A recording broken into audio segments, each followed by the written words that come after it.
చెరువులు బూడ్చేస్తున్నారు, కొండలు పగలగొట్టేస్తున్నారు, చెట్లని నరికేస్తున్నారు. మరి ఇక నెక్స్ట్ సమాజం, నెక్స్ట్ సృష్టి ఎలా జరుగుతుంది? హైబ్రిడ్ పెంచేస్తున్నారు. ఒక విత్తనం వేస్తే మళ్ళీ మొత్తం ఆ విత్తనం ఆ చెట్టుతోనే అంతమైపోతుంది. కానీ మళ్ళీ ఏ రకంగా సృష్టి అనేది పునరుద్ధరిస్తుంది? పిల్లలు పుట్టాలంటే ఎలా పుడతారు? విత్తనం నాటకుండా మీరు చెట్టు ఎలా వస్తుంది? ఆ చెట్టుని అక్కడితోనే అంతిమం చేసేసి మళ్ళీ హైబ్రిడ్తోనే మీరు ఫుడ్ని ప్రొటెక్ట్ చేసుకుంటే ఏ రకంగా?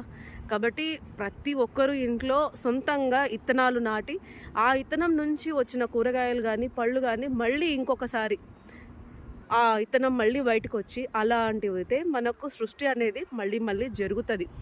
లేదు అంటే ఈ సృష్టి రానున్న 20-30 తరాలతోనే ఆగిపోతుంది. పిల్లలు పుట్టేవాళ్ళు అనేవాళ్ళు లేరు.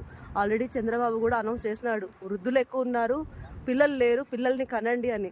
కానీ పిల్లల్ని కనాలంటే ముందు పిల్లలు పుట్టాలి కదా. పిల్లలు పుట్టాలి అంటే మీరు తినే ఫుడ్ ఎలా ఉంది?